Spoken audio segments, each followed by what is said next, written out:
Hello everybody, it's Rachel and I am here with another English paper piecing project that I'm working on. So this is a project that I've actually talked about before in other videos. I think I actually showed it in one of my Queen of Diamonds videos. This is called Cherish and this pattern is by Tales of Cloth. I will put a link in the comments below with a link to the pattern for this. You can buy it either as a PDF that you can print out yourself and cut your own shapes, which is what I did, or you can buy it, I believe, with the paper pieces already cut if you don't want to bother cutting them. So I chose to do the PDF on this particular pattern only because I actually am making this pattern with all of my leftover fabric from Queen of Diamonds, and so I wanted to kind of make that block of, oops, sorry, hit the camera, that block of the month make 2 quilts, and I was trying to do that in the most cost-effective way possible. So a $10 or so PDF added to the price of the Queen of Diamonds meant that I got 2 quilts for basically the price of 1. And there was plenty of fabric left over to do this quilt top. In fact, I probably could do a third with all of the fabric that's left over. So it's worked out really well, but I wanted to show you what I've done and then maybe do some stitching with you guys today. So there's 2 sizes on this particular pattern. So the middle block can be big like I have it here, or she has a smaller size, so you get more blocks in the quilt. So I went with the big center pattern because on Queen of Diamonds there was a lot of focal fabrics from Tula, and so I wanted to show them off really well. Like the snake fits really well in the middle there. Then I have one that's this dragonfly that fits really well in that nice big block. So I went with the bigger one, and also just to kind of use up bigger chunks of fabric as well. And what I've been doing is using the book, which I have here, my Queen of Diamonds pattern, to basically use the same fabrics for this. So like this is block 1-1, and what I've been doing is using these same fabrics to create, so I have a little code here. So I have the diamond, the sashing, and then the cherish. Okay, so the first check mark means I cut it, the second check mark means I finished. So this one's been cut but not finished. Let me see if I can find one that I did finish just to kind of show you. Okay, so here's one that I finished. That's the 2 sets of check marks here. So this is down the rabbit hole. Oh, that's this one, I believe. So that was this one. So it had down the rabbit hole, the Alice in Wonderland, and then these tiny dots. It had the stripes, and then it had the outfoxed fabric, which is the edges here. So you can see that the colors I've used basically, so I used outfox, I used tiny stripe, down the rabbit hole, and the tiny dots. So I've been trying to use the fabrics because they coordinated each diamond so well for this quilt, the Queen of Diamonds. I figured I would use that for my Cherish blocks because I am terrible. As much as I love quilting, I am horrible at matching fabrics. It's just not my forte at all. So I really appreciated that this is already all matched up for me, and all I needed was 1, 2, 3, 4 fabrics from each diamond, which all of them had plenty to choose from to make the Cherish block. So that's kind of what I've been doing. And so I already have 1, 2, 3, 4, 5. You can see I've been moving this around. So I have 5 blocks all stitched together. I've been stitching them together as I go because I'm also terrible at color placement within the block, and so I feel like I have to do it randomly, and in order to do it randomly I have to stitch them as I go, because otherwise I'm going to be moving them around forever and just never be happy with it. So I just wanted this to be a free and easy and quick, well, it's never quick with English paper piecing, but free and easy quilt. So basically as I finish a hexie, it gets stitched on. And I'm actually missing a hexie, which is really bothersome to me. I cleaned up my whole workstation and I had a hexagon that was on my workstation forever that was finished, and for some reason I cannot find it, and I don't like that. But hopefully I'll find it and get it stitched on, which is why I'm stitching them on. And you can also see in the back that as I stitch them on, I'm taking fabrics out. So remember, you want to leave your edges, so this edge has not had anything attached yet, and you want to even leave in anything that touches. Though this diamond touches the edge, even though it's just a little sliver, it does touch the edge and it gives stability to the edge, because the whole point of leaving these edge papers in is so that this is nice and stable to stitch your next hexagon on. And if I took this out, this would be a lot more floppy and a little more difficult to stitch that in. And you can see here, my seam is coming unglued a little bit. All you have to do is put a little glue down, push it back down. So if that happens as you store things or whatever, don't make a big deal out of it. Just, you can re-glue it. Actually, you know what, I can even do that now while we're sitting here. These are little things you can do as you go. So I don't even have much glue in my glue stick, but probably just enough. So just lift it up. Yeah, I think you can see that what I did. I just basically lifted it up, and I'm just gonna re-glue. So no big deal, but most of them stay. The glue actually stays pretty well. It doesn't really come up very often, but sometimes, even when you're gluing, sometimes your glue, you've left it open for a little while, so it's dried out a little bit. So that's probably what happened here, is I was probably gluing all of these and I left so I just didn't get as much glue as maybe the other ones. So no big deal, just push that back down. But again, so you can see I took out all my interior papers, left all my exterior papers, and then this is just getting stored until I add the next piece on, and so on and so forth. So I wanted to show you a couple of my other, so I'll take this off just because it's so colorful, so you can see a couple of my other. So what I've been doing is storing my pieces. I have bought these baggies on Amazon. I can put a link to that in the comments as well.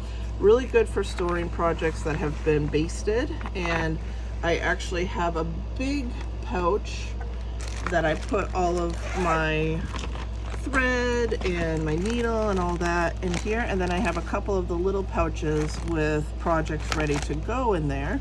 And so this is what travels with me on the go. It's a nice little easy packet to travel with me. So basically I just fill these little pouches with individual blocks and they travel with me, and then when I'm home I add it to the big block. So you can see on this one I did the big flower with the bumblebee. I guess we want to make sure he's not flying upside down. So, and then these will get added. I already forget how these go together. That's why. Alright, so I guess it's like this, this,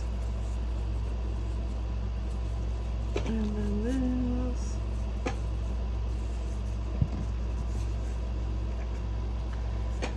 And then these two. So that'll be that block. And then that just goes all the way around. So again, this is one block of the Queen of Diamonds that I grabbed all these fabrics from, so they all obviously coordinate really well, which has worked out really great actually. And I still have quite a few to put together, but it's an ongoing project like everything else. I have project ADD, so I like having a bunch of projects to work on, and I just make a little progress on each time I do something. So this is gonna go in my thing. And then I have another one that I'm actually working on right now, and I'm actively sewing. So I have one side completely done on this one, and this is my center, is my owl. And you can see we're making progress. Yay! All right, so this is, again, Cherish Tales of Claw. She has some really cool patterns. This is the only one that I've started.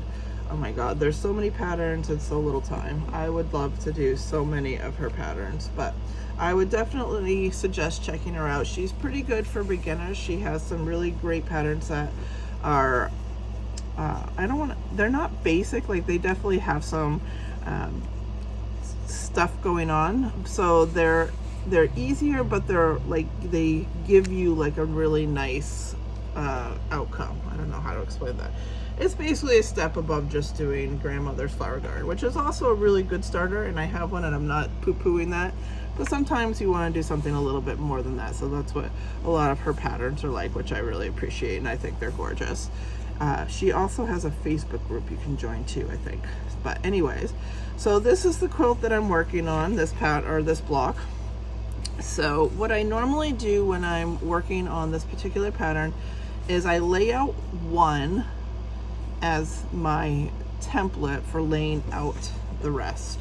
And so since this one is finished, I will lay this one out as a template for finishing the rest of mine. Because the big thing with these is you do want to make sure your tails are all going the same way. So when I glue base these, I do all my diamonds with my tails facing one direction. Doesn't matter which direction, just as long as it's a direction. And then when I'm putting together the block itself, I just make sure that all my tails rotate. So on my first block, I have all my tails rotating clockwise. So the bottom tail sticks out here. And so I just want to make sure that I do that with all of my pieces, which is why I usually put out a pattern for myself, because if I were to do it backwards by accident, like this, so number one, I already have interfering tails here because I've done this one where the tails go straight and one up. Oh, this was something that I discovered when I was putting the hexagons together. If you don't do one up and one straight, then when you're putting the actual hexagons, like, so say this is the end of an hexagon, this is another one, if you did them both up, they would interfere. If you did them both out, then they would interfere with each other here. And so if you do one up, one out, then when you put the two together, they line up perfectly. So that was a little trick that I learned a little later on. I actually had to redo a few of my initial pieces. So I will try to do a video of actually basting these, but basically, so this shape, one up, one out to the side, and make sure on all of your pieces throughout the entire quilt you're going the same. So if this one's on the left and this one's on the right, do that. If you want your out on the right and this one up on you know what I mean, if this goes out, this one goes up, just make sure they're the same throughout the entire quilt, and then everything will line up. So it doesn't matter which side is up, which side is out. What matters is that they're all the same. Okay, so that's that piece. And then for the diamonds, I basted them so the two diamond ears go the same direction. And again, it doesn't matter which, I mean, because they're all of them are probably going to be flippable, but if you have a pattern that's not flippable, just make sure that you double check that it's, so like, I think my rainbows on my other one, so my rainbows I wanted up, so I just wanted to make sure my ears were going the direction that they needed to go to fit in here. So I know that's a little bit confusing, but hopefully as you're putting your pieces together and glue basing, you'll understand what I mean.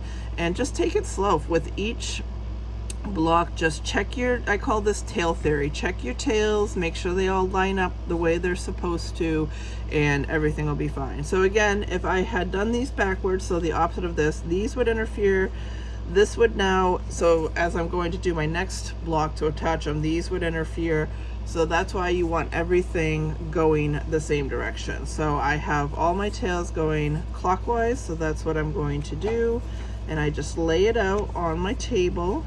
And you can see, I can quickly see that everything lines up. And what I do when I stitch, and I actually really do this every time. I have a little foam board that I keep with me, and I just make sure I have this laid out, and I actually pick up each piece and stitch it and put it back down, because it is so easy to get confused, especially when you're doing English paper piecing. So a little extra step of having this already laid out for you and then just stitching as you go really helps. So the way I've been stitching this is going across here, up, down, and across, and then that just leaves these bottom two to stitch.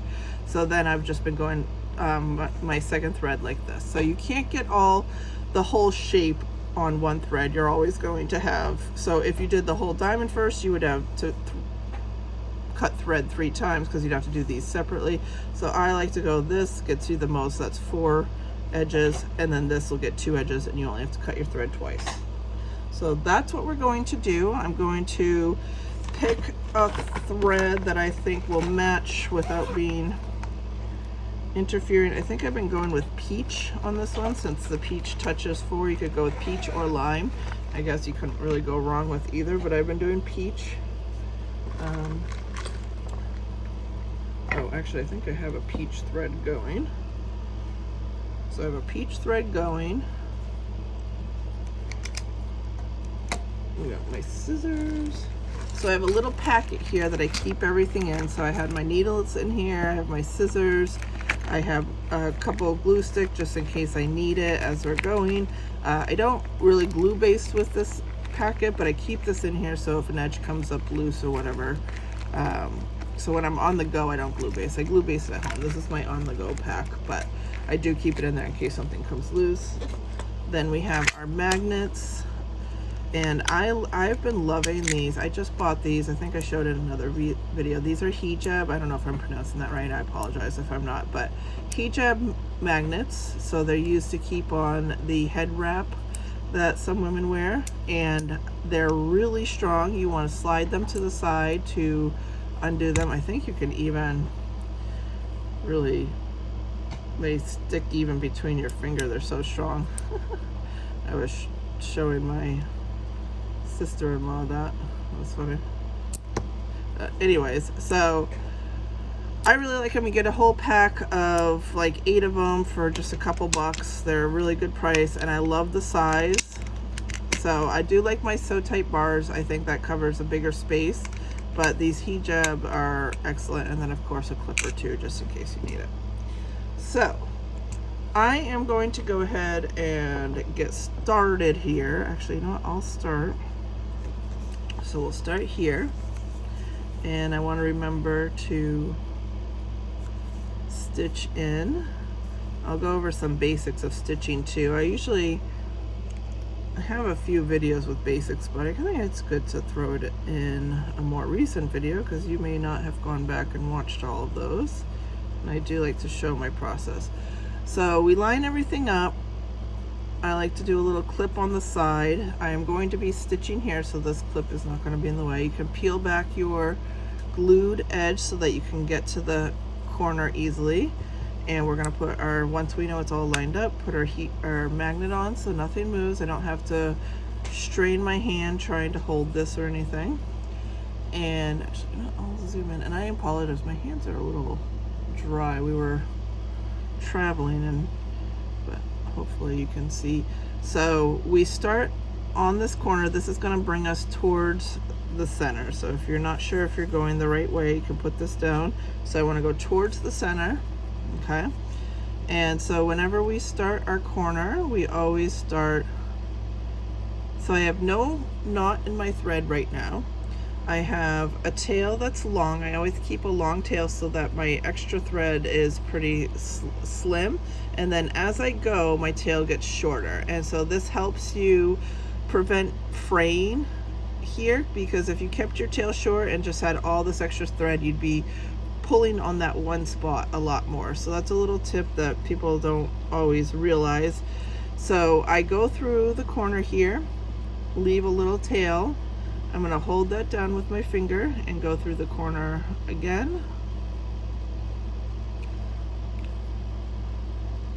Keep it nice and tight, and then one more time, and this is where I'll tie my knot. So this is how you start. Rather than having a knot in my thread, I tie my knot right at the corner. So 1, 2. So you just loop your needle through that big loop 3 times, pull tight, and now I have a knot that I don't have to worry about. All right, and then we just start stitching. So you want to just grab very little fabric, just a couple little threads. This is caught down here. It happens to everybody, even if you've been doing this for a long time. So to kind of prevent that, if you kind of flick your thread over this way, it will hopefully not get caught on the bottom. So you just want to kind of get in the habit of that. So you want to pull tight, but you don't need to pull so tight that you end up breaking your thread. So you want it firm, but not like you're, you know, I don't know. And I usually do about 4 stitches per 1/4 inch. So that's what, 12 stitches, 12 stitches an inch, maybe even a little less. You do not have to be like right on top of your stitches. Think of a sewing machine. They do not have teeny tiny little itsy bitsy stitches. They have a pretty good gap in between, and everything holds up just fine. In fact, if you're super close to your stitches, you could be creating almost a perforated edge and actually weakening the fabric. So, and even bigger to that, because this is like a big debate, how many stitches per inch do you do? And some people are in the more is more, some people are in the less is more camp, and it's fine. I mean, you know, you don't want to go too far apart, but the more stitches you do per inch, the more time this hobby will take. So if I'm doing, say, you know, 10 to 12 stitches per inch, and then you have somebody who's doing 18 to 20 stitches per inch, they're going to take twice as long to do a single block as me. And I know it's not necessarily all about how fast you get it done, but you know, we all have a lot of projects that we want to work on. And so getting them done in a rather timely manner when you can is nice. You know, obviously we don't want to do that to the detriment of quality, but 10 to 12 stitches per inch is definitely a reasonable amount and does not affect the quality at all. Like I said, just look at a machine stitch.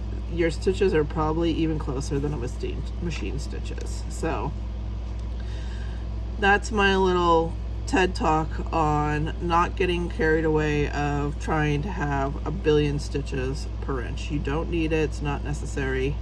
So take it easy, leave a little gap, it'll be fine. The big part is just trying to catch one or two. Oh, I don't have my glasses on. I was wondering why this is like, I'm like, why is this so hard today? So I bought portable glasses because I need my readers to see a little bit closer. I don't generally wear glasses, but when I'm sewing, it helps to have a little bit of the magnification. So these just unfold and giving my nice granny glasses, as I call them. That's what my granny used to wear. And now I can see my stitches so much better.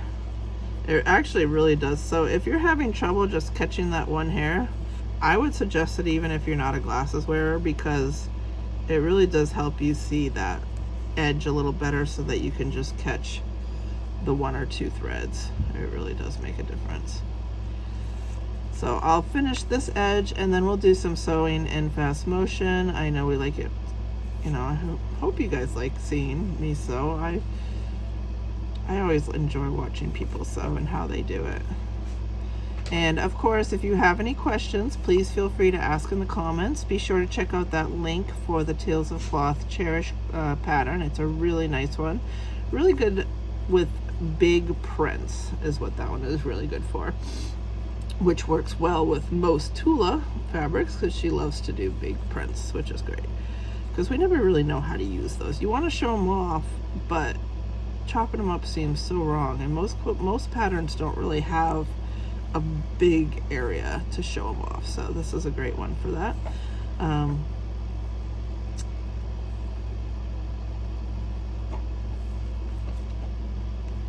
So yeah, so leave me a comment if you have any. Okay, so I came to the end here. I did a double stitch, but I did not knot. So we knotted at the beginning to start my thread. I am not going to knot here. No, I am. What am I doing? Yes, I am going to knot here. So I double stitch and then I'll do a knot and that'll end this line. So I do a knot at the end, and the reason is that way if I screw up on the next line, so as I'm stitching the next one, if I screw up and have to unstitch, this line has a knot and I don't have to unstitch all the way to the beginning. So let me undo this so we can see. So again, I'm going to put it down so I know where I'm going next. So next is going to be this edge. So because I knotted, when I sew this edge, if I screw up and I have to unsew, I can stop unsewing here because this is knotted and I can just cut the thread. So I always knot at the end, but I won't knot at the beginning of this one because there's really no reason to. If I'm unsewing, I want it to be a little easier to undo here, if anything. So I don't need to knot at the beginning if my thread is unless my thread is new. That's the only time I knot at the beginning of a edge. If it's not new, then I don't knot at the beginning.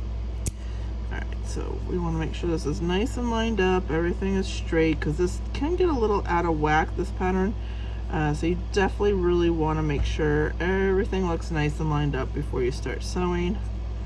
I've noticed that where the problems come in usually, I usually don't have a problem lining this seam up, is sometimes these two are down and these two are up. You actually can notice that on this one. So this one's a little bit up, and this one's a little down. And it's small enough that I'm not going to undo it.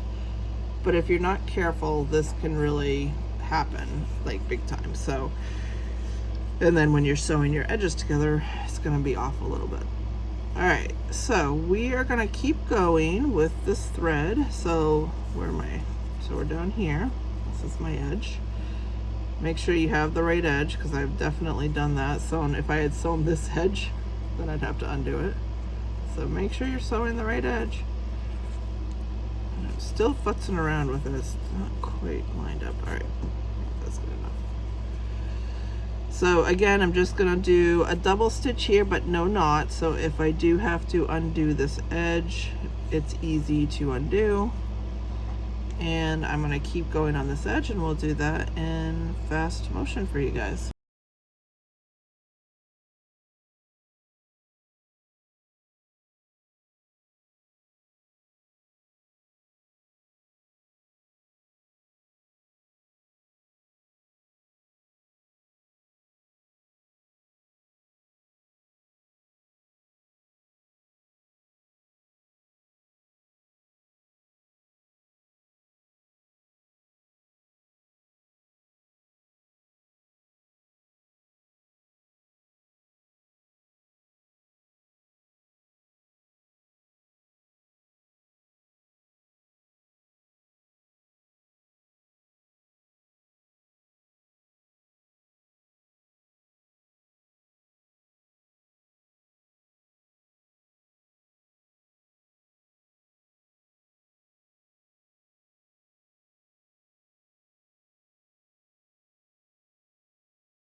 Okay, so my thread ran out, so I tied a knot here, and I will cut a new thread to finish this. And then once I do that, I'll use that same thread, start up here, go down and up. I meant to keep the peach, but it doesn't really matter. So I might even switch over to lime thread, since we're now in lime territory, we'll see. But that's basically how this quilt works. And I think I'm gonna stop here, because I gotta go make breakfast. So hopefully you enjoyed this tutorial. Definitely check out this pattern. It is a great one for those big prints. And again, look for that link in the comments. Please let me know what project you're working on. If you have project ADD like I do, I am waiting for that hide and seek to come in, which should hopefully be early August. So I've been working on all different projects in the meantime, and hopefully you'll be joining me for that quote, because that should be a really fun one. But yeah, so make sure you like my video so that YouTube knows that people actually like these videos. And make sure you also subscribe to my channel, as I do post pretty sporadically. So I feel like this video has been a little brain dump, but hopefully it'll make sense once it's all together. And of course, if you have any questions, if I missed anything or my words came out wrong and you have a question, please feel free to comment below this video. I love responding to your comments, and I love hearing from you guys, and it's been a real pleasure doing all of these videos with you. So thank you guys. You guys, as always, are awesome, and we'll see you in the next video. Bye, everybody.